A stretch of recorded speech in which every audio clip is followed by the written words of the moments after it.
Hello दोस्तों, जय श्री राम, राधे राधे। तो कैसे हैं आप सभी लोग? होप करता हूँ कि मज़ा आ रहा होगा इस ट्रेडिंग की जर्नी में। तो once again welcome back to my YouTube channel the trade burner. दोस्तों, आज की वीडियो में आपको कुछ ऐसी गलतियां बताने जा रहा हूँ जिन गलतियों को आप जब तक करते रहेंगे आपको लॉस होता रहेगा, और जब इन गलतियों को करना बंद कर दोगे उसके बाद आपको लॉस होना भी कम हो जाएगा। तो ओवरऑल दोस्तों, आप हमेशा प्रॉफिट में ही रहेंगे। तो दोस्तों, सबसे पहली और बड़ी गलती जो ज़्यादातर लोग करते हैं वो ये है कि उसके पास जितना भी फंड होता है वो पूरा फंड एक ही ट्रेड में लगा देते हैं, और ये सबसे बड़ी गलती होती है। क्योंकि अगर आपको लॉस हो जाता है तो उसके बाद आपके पास ट्रेड करने के लिए फंड ही नहीं बचता है, और आप अगर दोबारा फंड ऐड कर भी लेते हैं तब आप दोबारा वही गलती करते हैं और बार बार लॉस होता ही रहेगा। इसको मैं एग्जांपल से समझाता हूँ। मान लीजिए आप 10,000 से ऑप्शन ट्रेडिंग स्टार्ट की। अगर आपको फर्स्ट दिन में ही लॉस हो गया है तब तो आपका सारा कैपिटल खत्म हो गया है, क्योंकि आपके पास अब फंड ही नहीं अवेलेबल होगा दोबारा ट्रेड करने के लिए। लेकिन मान लेते हैं कि आपकी किस्मत अच्छी थी और फर्स्ट डे ट्रेड करने पर आपको 5,000 प्रॉफिट हो जाता है, यानी आपके पास टोटल कैपिटल 15,000 हो जाता है। तब आप नेक्स्ट डे आप फिर से 15,000 लगा कर ट्रेड करेंगे। अब मान लीजिए कि दूसरे दिन आपको फिर से प्रॉफिट हो गया है और 15,000 के 22,000 हो जाता है। तो ऐसे कुछ दिन आप लगातार प्रॉफिट होता रहा, आपका 10,000 का 50,000 हो। अब आप जितना भी पैसा होता है एक ट्रेड में लगा देते, तो अब 50,000 लगाएंगे, हमेशा तो आपको प्रॉफिट नहीं होगा। तो मान लेते हैं कि इस बार आपका 15,000 का लॉस हो जाता है। यहाँ पर ये मान के चल रहे हैं कि आप स्टॉप लॉस लगाते, तो अगर नहीं लगाते एक दिन में भी आपका पूरा पैसा डूब जा सकता है। तो मान लेते हैं कि अगर आपको 15,000 का लॉस हो गया है तब आपके पास 35,000 बचे।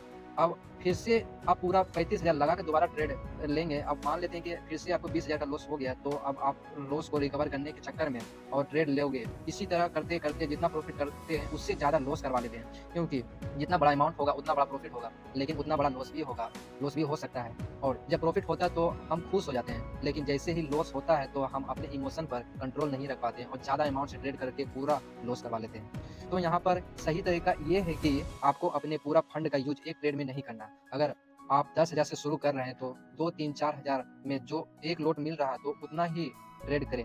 और ऐसे में आपको मान लेते हैं कि सिर्फ 1,000 रुपये लगाकर प्रॉफिट हुआ है, तो आपको 10,000 के 11,000 हो गए।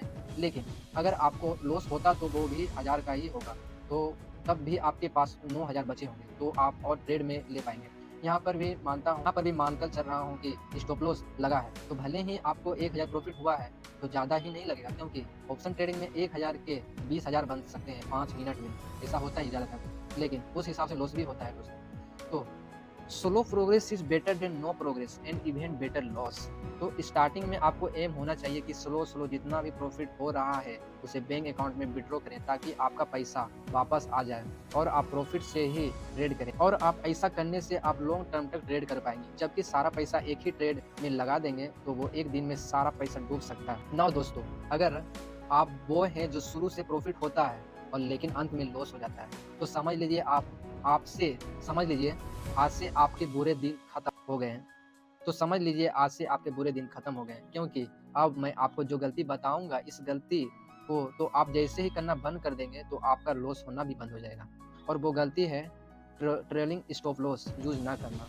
दोस्तों, आपको स्टॉप लॉस के बारे में तो आपको पता ही होगा। मान लीजिए 500 का शेयर खरीदा और 490 का स्टॉप लॉस लगाया, तो स्टॉप लॉस हमारे लॉस को लिमिट करता है, इसलिए ट्रेलिंग स्टॉप लॉस ही है। इसमें अपना स्टॉप लॉस चेंज करते रहना होता है। फिर से वही एग्जांपल देता हूँ। मान लीजिए कि आप कोई शेयर 500 रुपये में खरीदे हैं और इसका स्टॉप लॉस 490 लगा दिए, तो इस बार ऐसा होता है कि जो 500 से बढ़ के वो हो जाता है 520 हो जाता है। तो इस बार क्या करना है दोस्तों, आपको जो स्टॉप लॉस है उसको बढ़ा के उसको 510 कर देना है। तो इससे क्या होगा ना कि आपका जो लॉस होने का चांस 0% हो जाएगा दोस्तों। तो क्योंकि आपने शेयर 500 रुपये में खरीदे हैं और इसका प्राइस अभी करंट 520 रुपये चल रहा है, तो इससे ये होगा ना कि आप ऑलरेडी पहले से प्रॉफिट में हो चुके हैं। और अगर जो आप इनकेस अगर जो उसका प्राइस अगर जो नीचे गिरता भी ना, तो आप मतलब स्टॉप लॉस लगा के रखे हैं 510 रुपये पे, तो उससे क्या होगा ना 510 पे आपका ट्रिगर हो जाएगा, जिससे कि आपको 10 रुपये बेनिफिट हो जाएगा पर शेयर पे। तो इससे आपको क्या होता है कि स्टॉक से बहुत बचाता है और आपको मतलब प्रॉफिट होने में भी ज़्यादा मदद होता है इससे। शेयर का प्राइस जब तक आपका बढ़ता रहेगा आप स्टॉप लॉस को बढ़ाते जाइए, इससे आपको ज़्यादा बेनिफिट होगा दोस्तों। तीसरी गलती ये है कि आप बिना स्ट्रेटेजी का ट्रेड करना। जैसे होता है कि कोई भी आप इंडेक्स में जब ट्रेड ट्रेड कर रहे होंगे, मान लीजिए कि बैंक निफ्टी 50 में, तो अगर जो मान लेते हैं कि उसका मार्केट ये तो अप ट्रेंड में जा रहा है, मार्केट ऊपर जा रहा है, तो क्या करते हैं, कॉल ऑप्शन बाय कर लेते हैं। इससे क्या होता है कि आप बिना स्ट्रेटजी का बाय कर लेते हैं और फिर अचानक नीचे गिरने लगता है। आप पता है गिरता है इसलिए क्योंकि आप वहाँ पे कोई आप टेक्निकल एनालिसिस नहीं किया, आप तुक्का मारते हैं, इसी की वजह से आपको लॉस होने लगता है। इसलिए जब भी आप ट्रेड कीजिए तो आप एनालिसिस, टेक्निकल एनालिसिस या कैंडलस्टिक पैटर्न के अनुसार से ही कीजिए, इससे आपको नुकसान नहीं होगा। दोस्तों ट्रेडिंग करते वक्त आप किसी न किसी स्ट्रेटजी का जरूर यूज कीजिए, चाहे वो कैंडलस्टिक पैटर्न हो, चाहे ट्रेंड लाइन हो, चाहे फिबोनाची हो, बहुत सारा टूल्स होता है। इसलिए आप जब भी ट्रेडिंग करते हैं, जब भी कॉल ऑप्शन बाय करते हैं, जब भी पुट ऑप्शन जो भी बाय करते हैं, तो आप कुछ न कुछ टेक्निकल एनालिसिस कीजिए, उसके जो भी आप बाय कर रहे हैं उसको बाय करने का रीजन क्या है, किस रीजन की वजह से आप उसको बाय किए। तो इससे क्या होगा कि आपको बेनिफिट ही होगा, नुकसान तो कम ही होगा, लॉस होने का चांस बहुत कम हो जाएगा। तो दोस्तों अपना रिस्क रिवार्ड मेंटेन करके आप लोग ट्रेड कीजिए। दोस्तों आपको पता होगा ऑप्शन ट्रेडिंग बहुत ही रिस्की होता है, इसमें सक्सेस का गारंटी बहुत ही कम होता है दोस्तों। तो आप लोग चौथा गलती ये करते हैं कि ऑप्शन ट्रेडिंग में लॉन्ग पोजीशन मत बनाइए, शॉर्ट पोजीशन ही बना के मार्केट से निकल जाइए। इससे क्या होता है कि आप अगर जो लॉन्ग पोजीशन बना रखे हैं, अगर जो इनकेस मार्केट साइड में चला जाता है, इसमें क्या होता है कि टाइम डिके होना शुरू हो जाता है। तो इससे ये होगा कि आपका टाइम डिके होगा और आपका प्रीमियम का रेट बहुत ही कमता जाएगा, तो इससे आपको नुकसान ही होगा दोस्तों। इसलिए दोस्तों मार्केट में लॉन्ग पोजीशन मत बनाइए, कोशिश कीजिए कि शॉर्ट पोजीशन बना के मार्केट से आउट हो जाइए, नहीं तो आपको लॉन्ग पोजीशन बनाने के चक्कर में अगर इनकेस मार्केट साइड में चला गया तो फिर आपको नुकसान ही नुकसान होगा, इसमें आपका प्रीमियम पूरा ही गल जाएगा, डिके हो जाएगा दोस्तों। इसलिए कोशिश कीजिए आप लोग की मत ही बनाइए। दोस्तों पांचवा गलती ये है कि आप लोग को जो नहीं करना चाहिए कि ओवर ट्रेड नहीं करना चाहिए। ऐसा होता है ना कि मतलब आप ट्रेडिंग किए, इसमें आपको नुकसान हो जाता है या प्रॉफिट हो जाता है, जो भी होता है, तो आपको लगता है कभी मान लीजिए प्रॉफिट हो गया तो आपको लगता है कि हमको और प्रॉफिट करेंगे, तो प्रॉफिट करने के चक्कर में आप लॉस कर जाते हैं। और कभी इनकेस होता है कि लॉस कर गए तो आपको लगता है कि रिकवर करने के चक्कर में आपको और दुगना लॉस हो जाता है। तो ये सब करने से बचिए दोस्तों ऐसा करने से आपका एक दिन ऐसा होगा कि आपका ट्रेडिंग अकाउंट में सारा पैसा वाइप आउट हो सकता है, बहुत सारा नुकसान हो सकता है। इसलिए ये सब मत कीजिए दोस्तों, हम्बल रिक्वेस्ट है दोस्तों आपसे, प्लीज़ मत कीजिए ऐसा। दोस्तों छठा मिस्टेक ये है कि आपको कभी भी स्टॉक मार्केट में लोन लेके कभी भी इन्वेस्टमेंट नहीं ट्रेडिंग करनी चाहिए दोस्तों। इससे क्या होगा कि अंदर से डर रहेगा कि आखिरकार हम किसी का पैसा लेके लोन लेके पैसा इसमें इन्वेस्ट कर रहे हैं, इसमें आप डरते हुए ट्रेडिंग कीजिएगा।